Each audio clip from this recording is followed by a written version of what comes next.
Hey DanishTuber, welcome back and thanks for listening to the DanishTube podcast. If you're interested in getting more involved in the DanishTube universe, you can do so in many new ways. You can support the podcast on Patreon, where you get access to show notes and weekly slang updates, as well as poems written by me, and news updates and exclusive bonus videos. Alternatively, you can become a member of Team Aarhus or Team Copenhagen over on YouTube, where you become a member of the YouTube channel. By becoming a team member, you will be supporting the channel, helping it to continue to grow, but you will also get access to brand new super chats, custom emojis, super thanks, podcast show notes, chat functions, bonus videos, bonus episodes, and much more. If that sounds exciting for you, go over to my YouTube channel. You can find the link in the description and become a team member now. Otherwise, let's get going.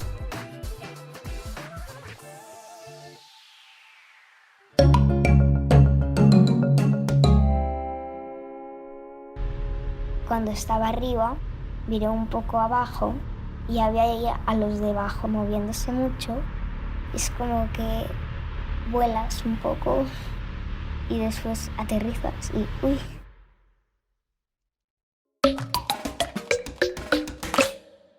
Sådan. Nice. Hvis jeg skulle oversætte det til dansk. Da jeg nåede toppen, kiggede jeg så ned og så, at menneskerne bevægede sig meget. Det er ligesom at flyve, men så lander man. Kunne du forstå? Okay.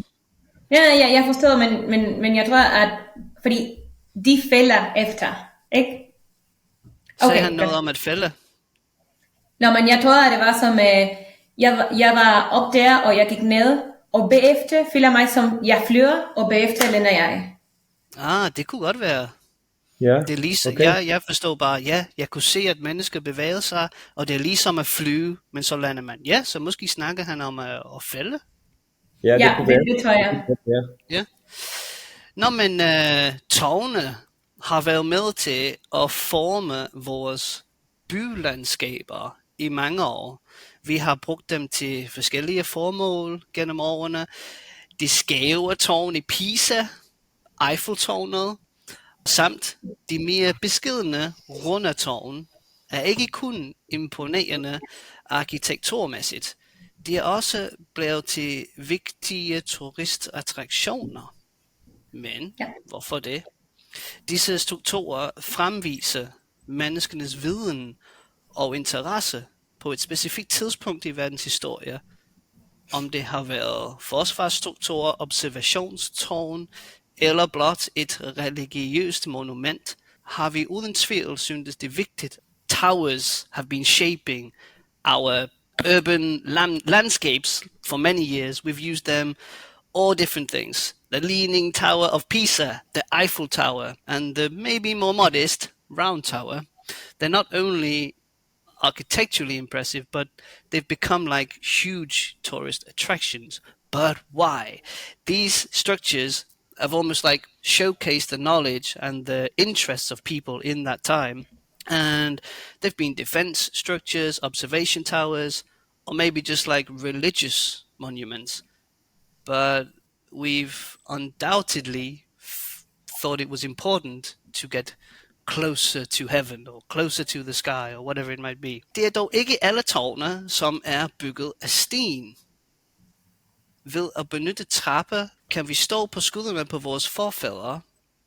Men hvis vi virkelig har lyst, så kan man også klatre op på skuldrene på sine kammerater, her og nu, på Nørrebro. Det er det, vi skal lære om i dag, nemlig mennesketårne. People towers. So you can stand on your forefathers' shoulders, go up some steps, but if you really want, you can just get on your friend's shoulders in Nørrebro and build a person tower. Castell, as we will learn they are called. Så, velkommen til denne episode, som jeg kalder Højde og Hjernebølger. Jeg er jeres personlige sprogguide, og dette er jeres kilde til spændende og unik viden. Men i dag har jeg 2 gæster med, eller 2 eksperter måske. De er med i de online studier, og de ved en ting eller 2 om mennesketårne. Velkommen tilbage, Lucia. Du er næsten sådan regular på DanishTube podcast. Og hej Joan, tak fordi du kom. Ja, tak for invitationen.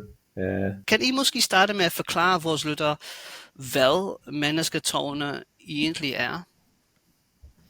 Ja, så den første ting er, at vi kalder castell til mennesketårn. Og castell kan være oversat til tårn. Nej, til slot. Not castle.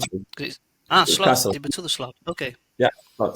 Sådan. Og ja, castells har været i Catalonien for mere end 300 år siden, så det er en stor tradition. Jeg har søgt lidt, og den første dokumenter er fra 1713, så lang tid. Det første dokumentation var i 1713. Ja, præcis. Og fedt. Det er fra en lille by, som hedder Valls. Det er tæt på Tarragona, i syden fra Barcelona. Okay.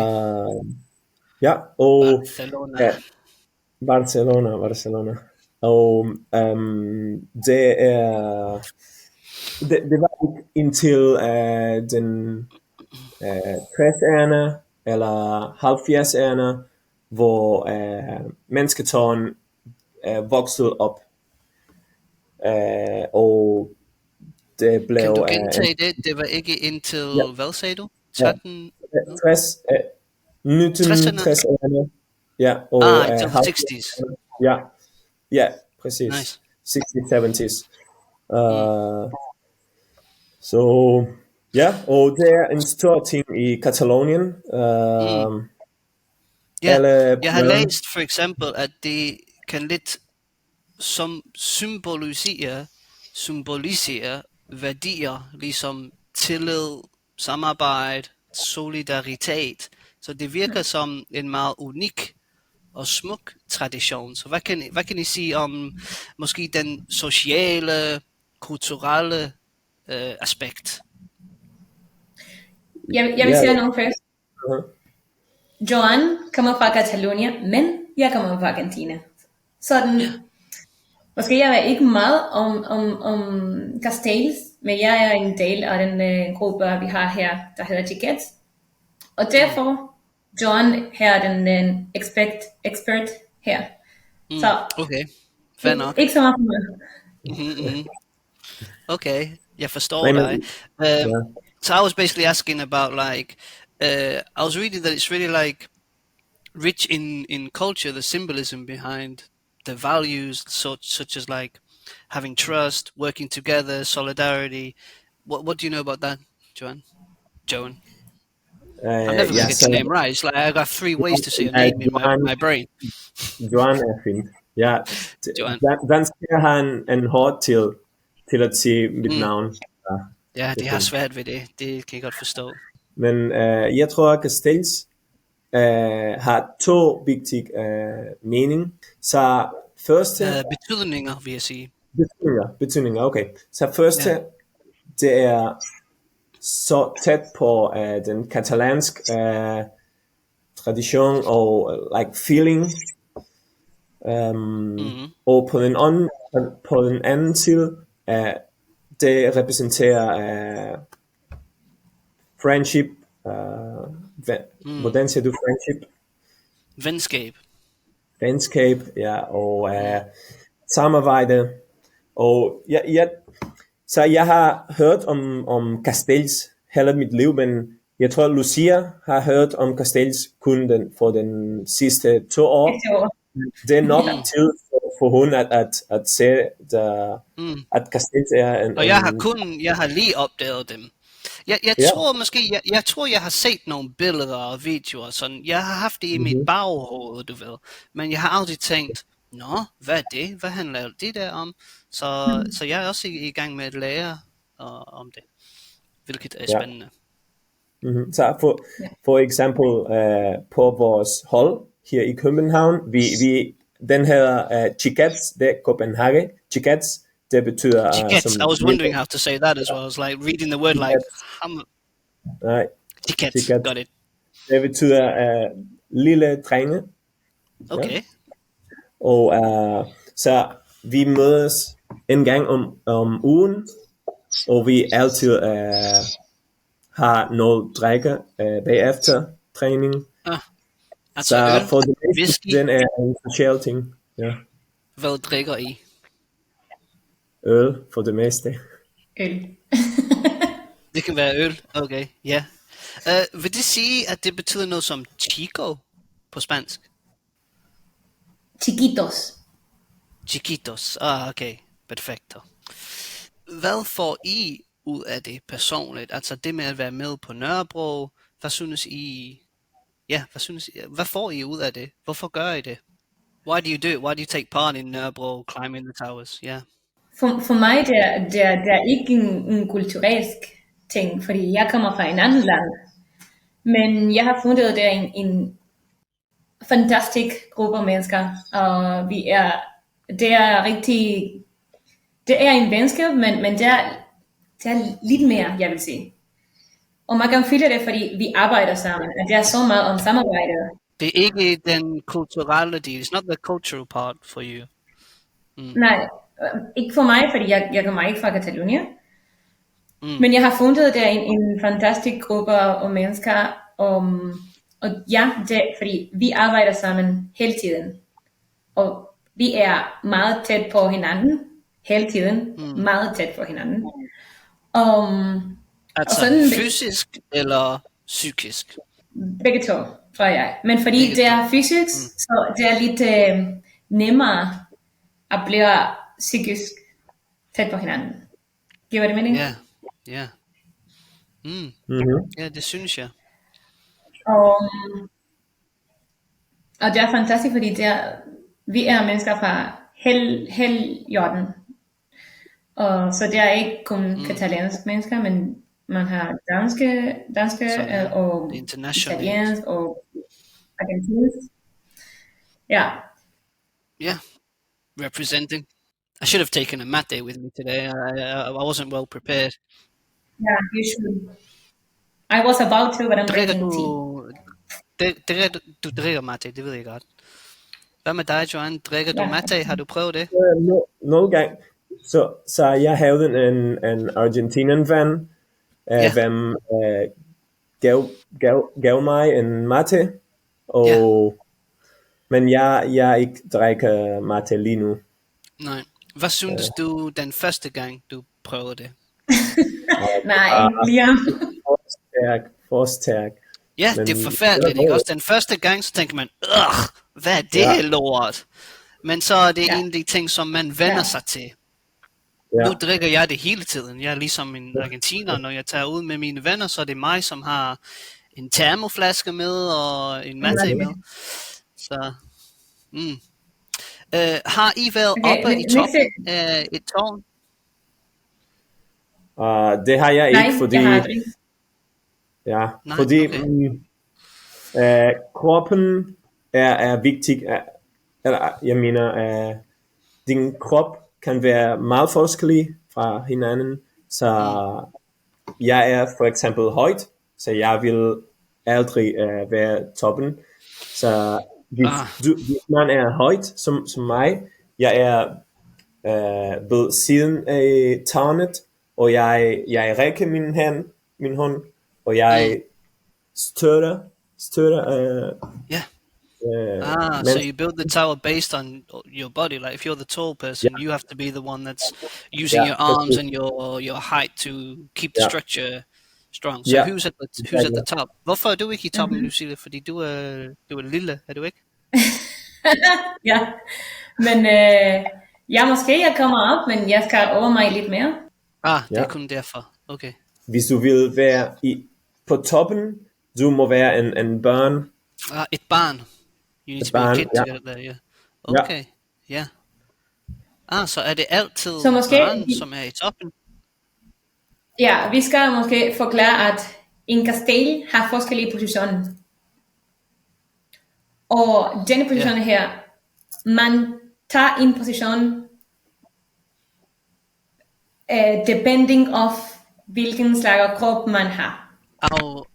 Men på toppen... Ja, afhængigt af hvad for en krop du har, hvad for en kropsform du har. Afhængig af, ja, okay. Ja, Ja, så på toppen, man skal være let og små. Derfor, man skal være en barn. ja, Og eller en lille hvis man er... Nej, en barn. nej. For eksempel, vores børn, de er 6-7 år. Okay, so Lucia is telling me that no, you can't. You can't just be a little man. You've got to be a kid to be in the top. Is that right? Yeah, so sometimes det er noget til, så for eksempel universitet, det også har holdene, som gør castells, og på universitet, du har ikke børn, så du ofte bruger den små folk, the smallest ones, på toppen, men det er ikke det optimum. No, okay, det er ikke optimalt at gøre det sådan. Nej. Men om det, jeg vil sige, at jeg tror, at castells, at mennesketon er en af de bedste idræt, sport, fordi man kan have alle typer krop, og du vil være vigtig. Okay. Fordi castells behøver alle typer krop. Så du har brug for korte og stærke i bunden, in the base. Du har også brug for lange personer til at, som mig for eksempel, til at støtte tanden på siderne. Ja. Du har også brug for det mest atletiske, så det kan klatre op, og du har brug for på banen, så det er på toppen. Nej, så det er meget inklusivt, hvilket er meget relevant i vores moderne tid, hvor alle kan være med, lige meget hvordan du ser ud, hvor stor eller lille du er, så kan du være med. Ja. Og alle ældre, all ages, ældre, fordi du har du har brug for en 5-årig barn, men du har også brug for en 60-årig person, der hjælper. Så det er super inklusiv. Ja, det er meget godt. Jeg havde lyst til at spørge, om I har nogensinde været bange for at falde ned, men I har ikke været oppe. Så måske kunne det være, har du været bange for, at en anden person skulle falde ned? Ja, præcis. Det er ikke så dangerous. Farligt. Ja. Det er ikke så farligt, når du er nede, jeg tror. Men det er stadig, du kan have ulykker, og noget kan falde på toppen af dig, falde ned, on top of you. Yeah. Om sikkerhed,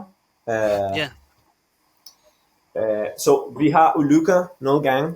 Det skal ikke ofte, men det skal nogle gange. Og, men hjelme og tandbeskytter er obligatorisk til børn, som klatrer op. Og vi altid har en ambulance tæt på. Okay. Og vi altid har en person, som kigger fra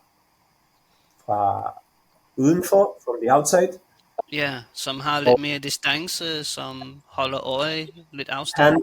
Hun giver instruktioner, så struktur er ikke stabil.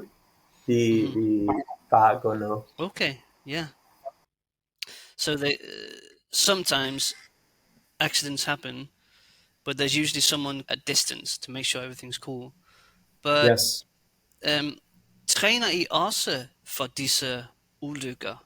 Har I nogle metoder, nogle praktiske ting som, okay, der sker det her, det betyder, at vi skal gøre det her?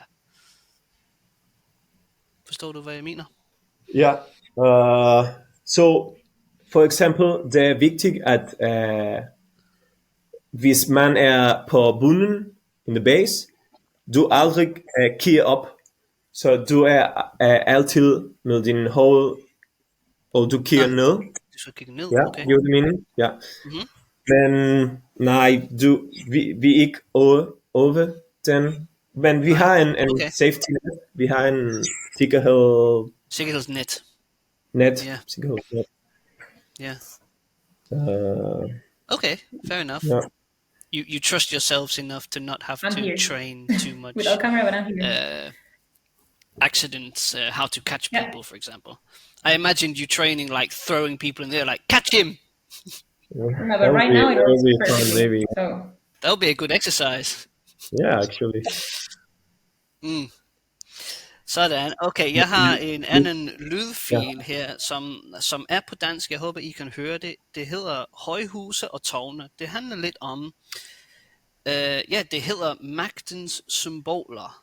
So like power symbols, I guess, in regards to towers.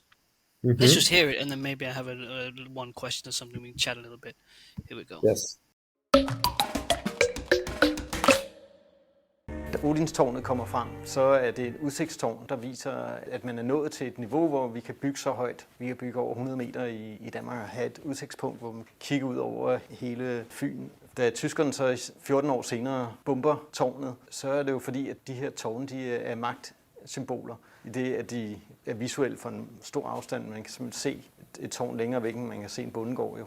Allerede tilbage i kirkens tid, så var det kirketårnene var altid de højeste, fordi det var dem, der viste, hvor er det magten er. Det er altid det høje.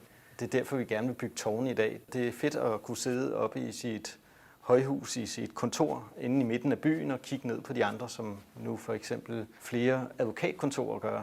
Og det her med distancen til byen er interessant, altså at når man sætter sig op i et højhus, så er det faktisk for at distancere sig fra bylivet, samtidig med at man forbliver inde i byen. Man kender udsigtstårnet fra Eiffeltårnet, som jo er lidt ældre end Odenstårnet. Men det her med, at det er folket, der får mulighed for at komme op og kigge vidt, det bruger vi sådan set også stadigvæk, når vi bygger højhuse. Så i mange højhus bliver der reserveret pladser til enten restauranter eller deciderede udsigtspunkter. Det nye Nørrebro, hvor der så er familieboliger i det høje tårn, og op på toppen af det kommer der en mulighed for, at almindelige folk bare kan komme hen og kigge ud fra 100 meter over Nørrebro. Kunne I høre lidt af det? Det var svært at forstå det hele, selvfølgelig, gennem mikrofonen. ja. Men han snakker lidt om, hvordan tårne er blevet bygget for at vise, hvor magten ligger. For eksempel har kirken haft høje tårne, og nu i den moderne alder, så er det advokater, som måske sidder højt op og kigger ned på alle de andre almindelige mennesker. Det synes jeg var meget interessant, så jeg vil lige høre, hvor meget tænker I på magt, når I klatrer op, eller når I bygger et tårn af mennesker? Er magt noget, I tænker på? You ever think about power when you're building a tower? Men det ved jeg ikke. Måske ikke. Hvad synes du, Johan? Jeg tror måske, det er interessant. Ja, jeg tror, det er interessant, at vi har barn på toppen, og i denne situation er barn, hvem kigger ned til alle de andre. Ja. Så det er barnet, som nu har magten. Ja. Hvilket er meget unormalt. Det er ikke så tit børn får magt. Ja. Nej, og også måske hvis vi snakker om forskellige konkurrencer.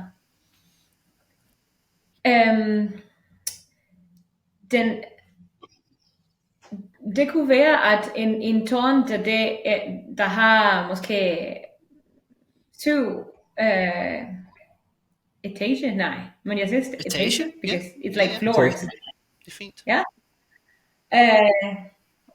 Det er eller har mere magter end en, der har 9 etager.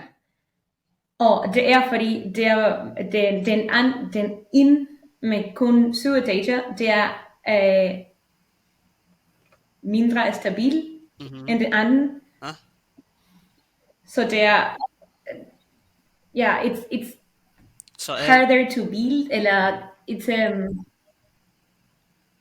er det sådan, at jo større tårnet bliver, jo mere stabilt det bliver? Er det det, du siger? Nej, fordi en castell, okay, we're gonna go to the detail here. En castell kan have, det er som en bord. Hvis en bord har Et bord. 4, et bord, ja, har 4, how do you call it, legs? Ja, ben. Ben? Yeah, it's one bean, two beans. Okay. It's the same in Hvis en bord, okay, hvis en bord har 4 ben, det er super stabil. Yeah. Hvis en bord har 3, det er ikke så stabil. Hvis en bord har 2, det er even worse. Så med castells, det er sammen. Hvis en castell det er super høj, med mine 4 ben, det er stabil. Så det mener ikke så meget som en castell, der har 3 ben, men mindre etager. Altså det her, så man kan bygge et tårn med kun 3 ben, hvis den ikke er alt for højt. Men hvis den bliver højere, så skal man have flere ben. So it's almost like you can build towers with 3 legs, but if you start getting higher and higher, you need to start adding legs to make it more stable. Like you're going out and up at the same time. Something like that. Så måske en konkurrence, man kan få mange points. Okay. Med en castell, der har 4 ben og 7 etager, men vi får mere points, hvis vores castell har 3 ben. Ja, exactly. Flere points, hvis vores castell har 3 ben og 7 etager. Okay. På den måde. Ja. Forstår du det? Det er lidt teknisk. Ja, jeg tror, den er en interessant emne, fordi castells er en sport, og du vinder, eller du taber, men der er noget af hold i Catalonien, og der ikke tror om castells er en sport, hvor du vinder eller du taber. Så der er 2 synspunkter, to forskellige synspunkter. Og for eksempel har vi den største konkurrence, der findes til hver 2 år, og nogle af det bedste hold i verden deltager ikke, fordi det synes, at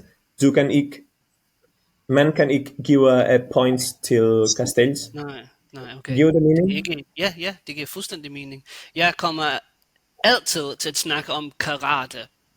Men det er fordi, man kan altid relatere så mange ting.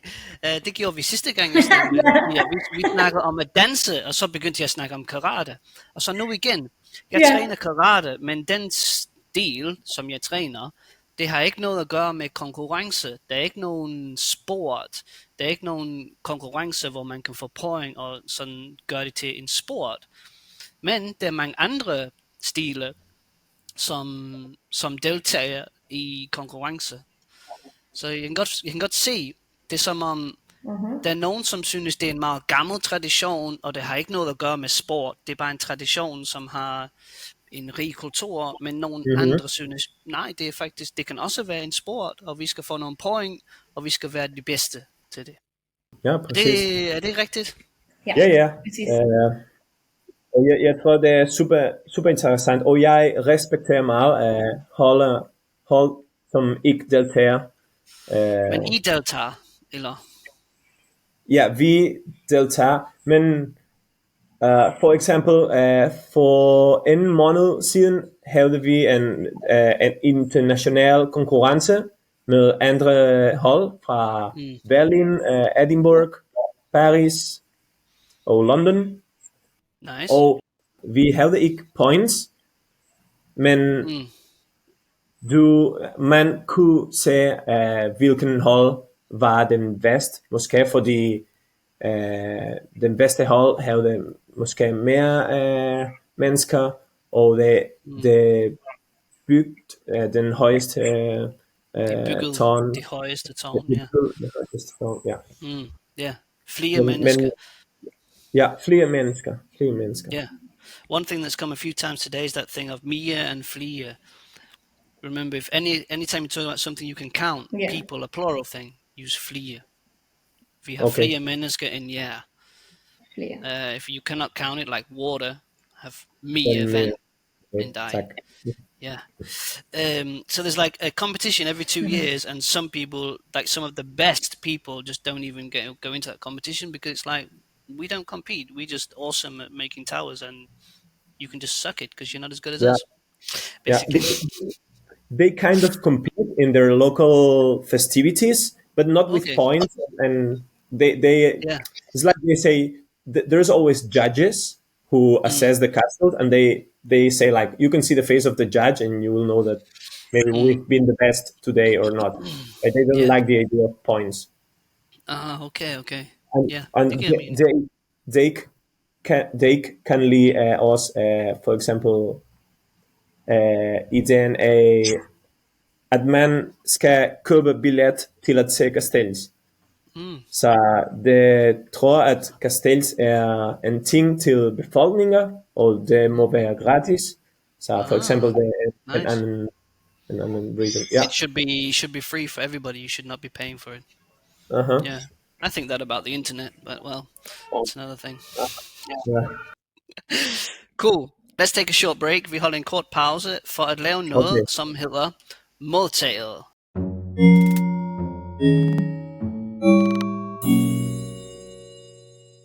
Hey, are you a fan of DanishTube podcast? I guess you are. You're here, right? Do you like this section of the podcast called modtaget? Got it? Where we go into the Danish language a little bit more intricately? Well, did you know that you can also now get modtaget written on a cup, or a t-shirt, or an apron, or a tote bag, or any kind of other thing? Show your support for my channel, show your love for the Danish language, display it proudly on a t-shirt. You can get the DanishTube logo and all kinds of other cool designs over in my store on YouTube. Follow the link in the description if that sounds like something for you. If you need something awesome to spend your hard-earned bucks on, you will find it there. Links in the description.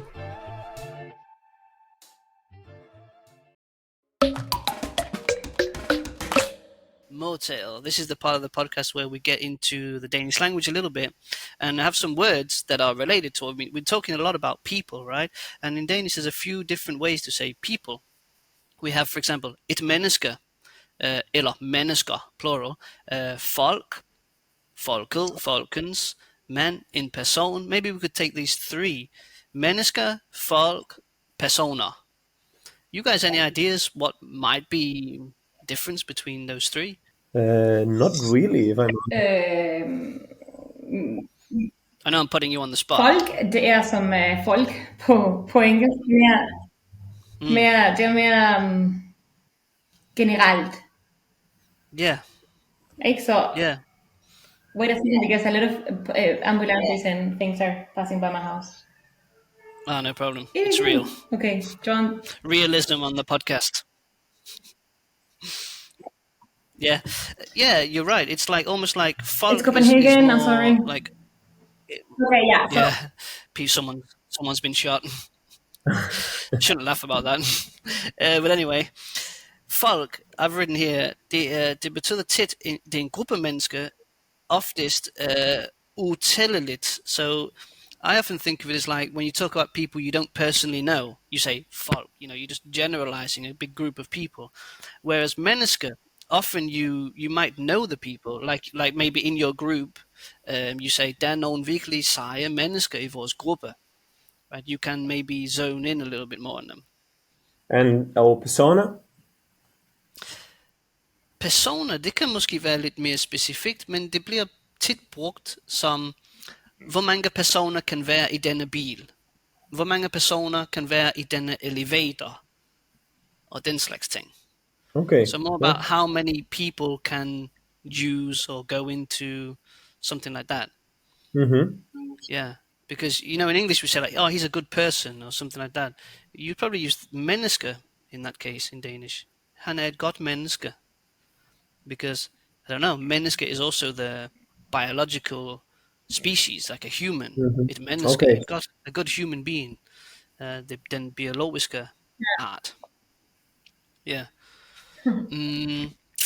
Then you have the word folket and folkens. Have you heard those before? Maybe as in the population or Population, yeah. Folket would for example be the people, the population of the country, for example. I've written an example here. Folket har ret til at demonstrere frit. The people have a right to demonstrate freely. Would be a good example. Whereas folkens is kind of a funny one. That's kind of more, I think of it as more chill, like when you say, hey people, you'd maybe talk to your friends. Okay, folkens, hør nu her. Listen up, people. That sort of thing. Yeah. The last one maybe I've got here is the word man. Yeah. How do you know how to use this one? Both some and male and men. There's two words. Yeah. There's two that you can have men with a D or man without a D. Okay. I was thinking of the one without a D. Okay, then maybe I'm unaware. Because in man, you're right, it just means a man also, like a male person. Han er en man. Yeah, Lucia, any ideas about this? Nej. Men kan du bruge det på en måde? Ja. Man må ikke bande i kirken. Okay, så det er for at referere til en persona, som slags af mennesker. Yeah. I think of the English word one. It sounds a bit old-fashioned in English now, right? Yeah. When you say one mustn't, what did I say? One mustn't swear in church. Mm-hmm. Which sounds a bit formal in English. Usually now we just say you. Oh, you shouldn't swear in church. But in Danish, that's so normal to speak in that way, saying men should not do this, men should not do that. Yeah. That's so normal. And often you use it when you're almost like not including yourself as a part of that. You're generalizing and saying one shouldn't swear in church. I don't do it. Not necessarily. Maybe you do, but maybe you just said like, oh, fuck, piss, oh shit, man må ikke bande i kirken. Oops. Okay, but that's true. But it surprised me a lot that this expression is used a lot. And I think since in English we go for the you shouldn't do this or you should try this restaurant. Or, no, maybe not in that case. But I feel they use it a lot. No. Like it's the way to say it, because if I said du, that sounds like I'm talking specifically to you. Du må ikke bande i kirken. Yeah. Why? I didn't do it. What are you talking about? Yeah. Du mean man må ikke. So that's pretty much it. There's a few other words around people, like it in the individual, but that's more straightforward. Så det var det. Lad os fortsætte. Jeg håber, det var modtaget. Var det modtaget derude? Did you get it? Got it? I hope so. Let's do some fun questions about castells. For example, har nogen nogensinde pruttet på vej op ad tårnet? Ikke. Kan jeg gentage? Har nogen nogensinde pruttet på vej op ad tårnet? Has anyone ever farted on their way up the tower? For 100% yes. 100% nogen har, ja. Ja, 100% ja. På konkurrence, alle er så nervøse, så... Men har I oplevet det? Have you experienced it yourself or not? Jeg har ikke hørt den, men... Nej. Okay. Det er sket for mig, ikke mig personligt, men til karate, en af mine kammerater, han kom til at putte sig, og det var sådan lidt, skal man grine? Hvad skal man gøre? Skal man ignorere det? I don't know if I should laugh or ignore it or what, but no one did anything. It was kind of weird. Hvis man, how do you say fart? Prutter? Prutte.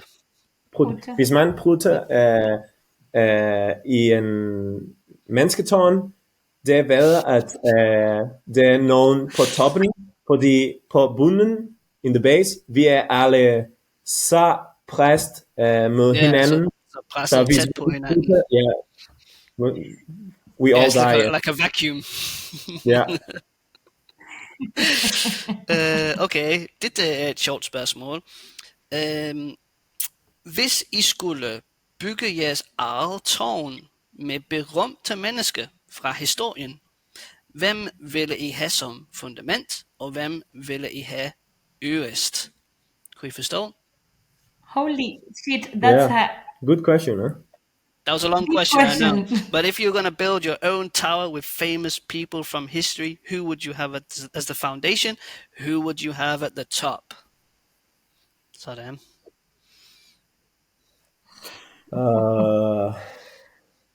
Ja, I må gerne tænke. Vi har ikke travlt. Nej, jeg vil sige der på how do you say foundation? Fundament. Grundet. Okay, på fundament jeg vil have selvfølgelig eller Joan eller Leia, de begge to, det er de to mennesker, der har velkommen mig til castells, så det må være. Det skal være med. They introduce you to the world of it, so. Castells, så ja, jeg kunne aldrig. That's fair. Min Don't forget who made you. Ja. Exactly. Ja, the rest. Det ved jeg ikke. Jeg prøver at tænke på nogle virkelig høje mennesker, for eksempel. Ja, vi kunne have Shaquille O'Neal og sådan, ja. Michael Jordan, alle Chicago Bulls var hele holdet. Ja. Michael Jordan kunne være rigtig godt. Snoop Dogg var for sjovt. Ja, i mit af tårnet, måske det kunne være en god idé at have noget gymnast, som Simon Biles eller okay, stærk, jeg ved ikke hvem det er, men fair nok. Ja, stærk og kort person. Hun er, jeg tror, en af de bedste gymnaster på verden. Hun vandt på Olympics i verden, ja. Okay, sådan. Jeg tror på toppen, vi begge to, Joan, vi skal have med Lionel Messi. Fordi jeg kommer med koppen, med hans trofæ. Så. Ja. Sådan, ja, hvorfor ikke? Nå, men Messi måske. You can take the Argentine out of Argentina, but you know. Ja, Messi som en coach. Eller på toppen. En ting jeg vil sige i toppen og i bunden, i stedet for på toppen. Yeah. It's just the only thing that happens. Usually you are i toppen. For example, in a list of something, you're also i toppen. Man ligger i toppen. Sådan er det. Ja. Men på engelsk er det ikke on the top? I'd probably say at the top. Yeah, because when you think of on the top, you are literally on the top of something like a roof, a bus. A roof of a bus, you are på toppen. Nu kan man godt sige på. So like in English, when you say on, it sounds a bit like you're on the top. It's a bit weird because sometimes you use on in English like you're on the bus. But in Danish, if you say you're på bussen, it sounds like you're on the roof. You are i bussen. Actually, all the modes of transport, you are i flyet, i bussen, i toget, i bilen. You can only be on a motorbike, motorcycle, skateboard, or den slags. I think a trick was if there is a corridor in the transportation thing, like train or bus, then it's in, right? Yeah, for sure. Yeah. I can't think of anything that you would be på apart from motorbike, stuff that you would literally sit on. And bike. Yeah, bike. Yeah. Okay, let's tage måske et eller to mere. Lad mig lige se, hvad jeg har. Okay. Hvis du skulle lave en kastel-træningssession til dyr, hvilket dyr tror du ville være bedst til at danne bunden af tårnet? So if you had to do a training session with animals, which animal would be best to form the base of the tower? I don't condone using animals to build towers, but for now we're going to do it. En bjørn, måske? Men det er også en god spørgsmål, ja. Hvad synes du, Lucia? En bjørn? Ja. Bjørne, Ja. ja, bjørne, det er stærke. En, hvad hedder det, som rhino? Er det? Ja, hvad hedder det? Næsehorn. Rhinos. Nej, næsehorn? Næsehorn, ja, nosehorn. Okay, nækker. Ja, super. Ja. Fint. Straightforward. Jeg vil faktisk lige høre, altså bunden, hvordan er altså står mennesker, eller er de sådan nede på knæ? Nej, det står, ja. De står op? Det Okay. står op, ja. Og det er alle pressed mod hinanden, like pressed against each other. Ja. Og Ja. for eksempel på den professionelle mennesketårn i Catalonien, kan du have måske 500 personer i bunden, eller 600 personer i bunden. Wow. Ja. Så du kan få meget det er virkelig hardcore. jeg tror, at måske ants, man kan have en tårn, som er bygget kun af ants. Hvordan siger du ants? Myrer. Myrer? Ja, myrer. Myrer. Ja. Fordi det er stærk. Vi har virkelig mange ude i vores have, og nogle gange, så du ved, man kigger ikke så meget i haven. Man går ud, man kommer hjem, man går ud, kommer hjem. Men så en gang imellem, så tager man et kig og siger, nå, hvad er det? Så er det en kæmpe stor bunke af et eller andet, som nogle myrer har bygget. Og jeg tænker bare, wow, hvordan har de gjort det? Ja, det er utroligt. Velkommen til Argentina. Ja, der er nogle virkelig interessante dyr. Og især insekter. Det er sket for mig mange gange, hvor noget kommer ind i mit hus flyvende, og jeg ved ikke, hvad det er. Jeg har aldrig set noget lignende. Jeg kigger på det sådan, hvad er det? Jeg ved ikke, hvad det er. Det er ikke en flyve, det er ikke en humlebi. Jeg ved ikke, hvad det er. Jeg har aldrig set det i mit liv. Det er sket mange gange. Meget sjovt. Okay, sidste spørgsmål så, og så ender vi med noget sjovt også. Hvis du skulle bygge et mennesketårn med dine venner eller familie, hvem ville være den modigste person til at danne toppen af tårnet? Hvem i jeres familie, lad os sige, vil være modigt nok til at klatre op i toppen? Who would be brave enough to go to the top out of your family, do you think? For mig, det er 100% min søster. Okay, ja. Hun er meget små, som jeg er. Hun er lille. Og hun er meget lille. Hun er lille, super. Og hun også, kan man sige, laver pole dance? Ja.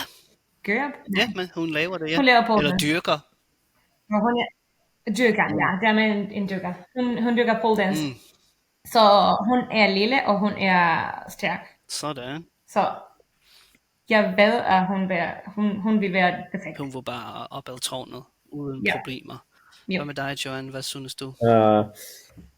Jeg synes, at måske det kunne være mig, fordi jeg kan godt lide at være i... Det tænkte jeg faktisk også om mig selv. Jeg tænkte også, i min familie, så vil det måske bare være mig. Jeg ved ikke. Ja. Det er min drømme, men jeg er for høj og for too heavy.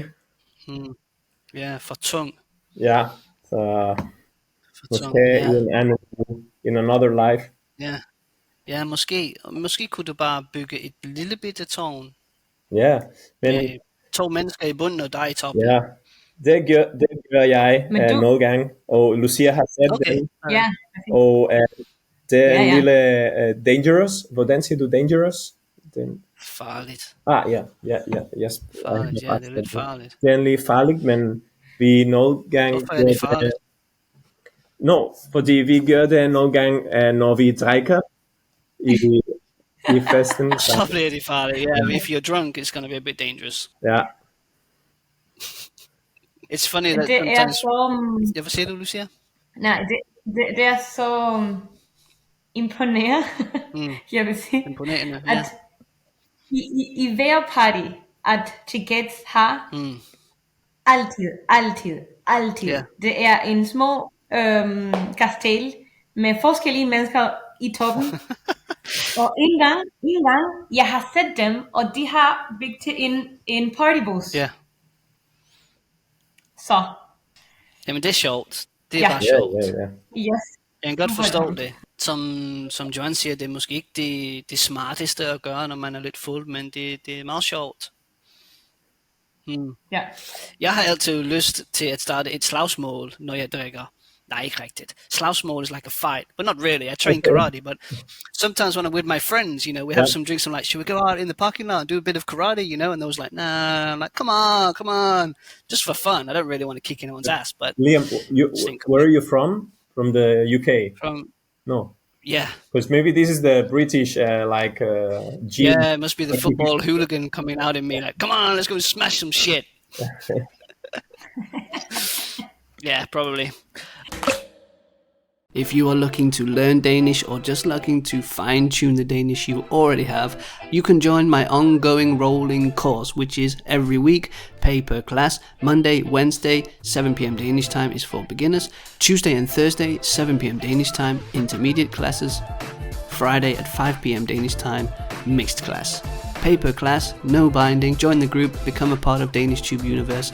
Alternatively, if you are looking to go solo, you can also do exactly that. Write to me and I will be happy to help you and guide you on your Danish language journey. Write to liam.john, Jon, at danishtube.info. You will find all the information you need in the description. Okay, I have one last funny thing for us, which is called optur eller nedtur. Har I hørt det før? Nej. Så det er lidt slang, og det er, når noget er meget positivt, så siger man, nå, optur. Når noget er meget negativt, nå, det er nedtur. So I like to think it was upper and downer, like nedtur is like saying, oh, that sucks. Okay.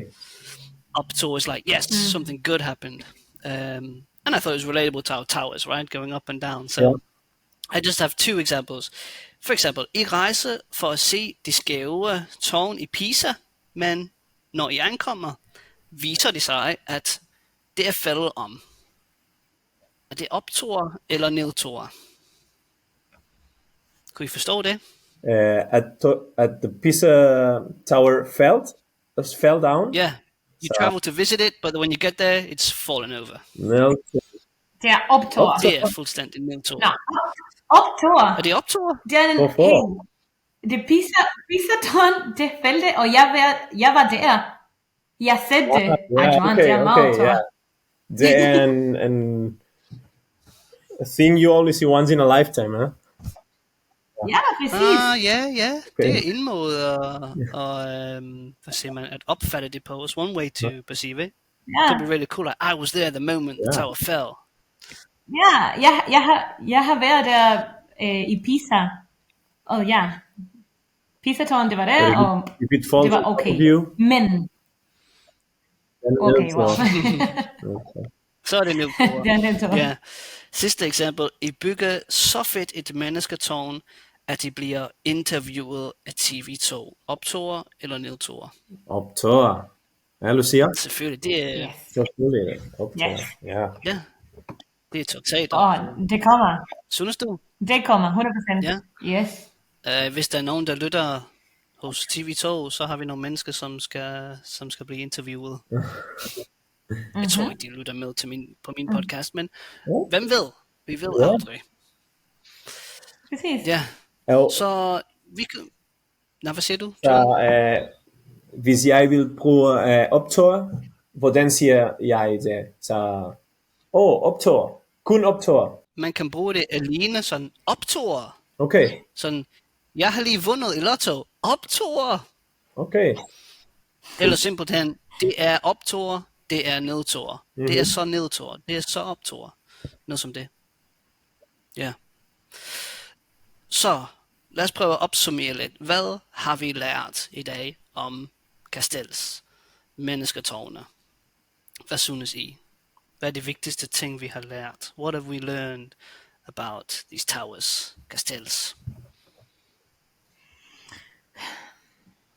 Men det er en sprogmåde mere for dig end for jeres, men jeg vil sige, at det vigtigste ting er, at det er en meget der venskab er super vigtigt. Yeah. Eller samarbejdet er super vigtigt. Yeah.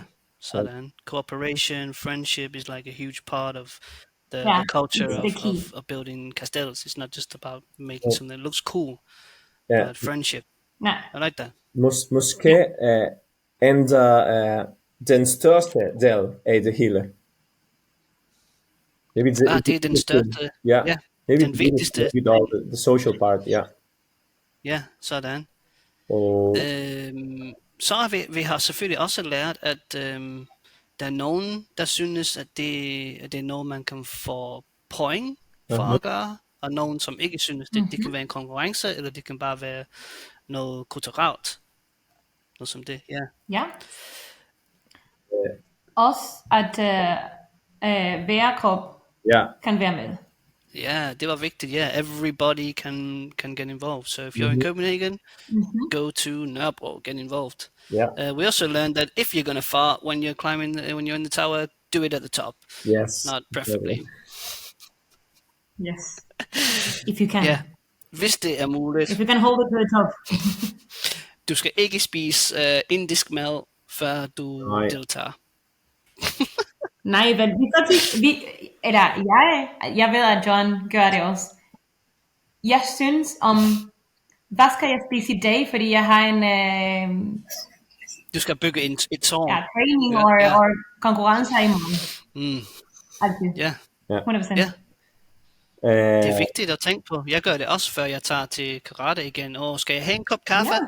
Nej, det er måske ikke godt lige før karate. Så skider jeg i bukserne, mens jeg træner. Det Ja, good. Good for you. Ja. Jamen, så synes jeg, at vi har lært det, vi skal lære. Det var mega spændende og interessant. Og jeg vil glæde mig til at se. Hvis I har nogle videoer af jer i tårn, jeg tror ikke, jeg har set nogle videoer af jer. Tror jeg ikke. Yes, vi har. Send dem gerne, så sætter jeg dem i beskrivelsen. Ja, cool. Vi har vores sociale medier også. Ja, vi sætter links i beskrivelsen. Ellers så tusind tak, fordi I kom. I er mega gode til dansk, så tillykke. Liam, kommer du til Danmark som tidspunkt? Og vil du være med? Ja, jeg har planer om at gøre det i juli, i denne måned. Om et par uger. Men vi må se, jeg har haft mange problemer i forhold til at skulle få min søns første pas. Du ved, bureaukrati kan nogle gange være meget bøvlet. Så der kommer mange forsinkelser. Men forhåbentlig om måske 2-3 uger, så rejser jeg. Så hvis I kommer, du og Viggo, I kan komme til Ja, vi smider Viggo op i toppen. Ja. Hvor gammel skal man være for at komme op? Mellem 5 og 8. Ja. 5 og 8 år gammel. Sådan. Ja. Han er 5, så det passer perfekt. Ja. Perfekt. Ja, jeg vil vise ham nogle videoer og se, om han er interesseret. Ja. Ja, eller bare kom for at se. Ja, men det gør jeg. 100%. Og bagefter, hvis du vil være med, så... Ja. Men i juli har vi ikke træning, jeg tror. Nej, okay. Nej. Præcis. Ja. Så skal vi bare drikke nogle øl på en bar, og så bagefter bygge et tårn. Yes. Ja. Og vi lærer dig som at klæde op, klæde ned. Ja. Som teknik. Gerne det. Tusind tak for i dag. I må have det rigtig dejligt. Vi snakkes ved. Vi ses. Hej. Ciao. Ciao.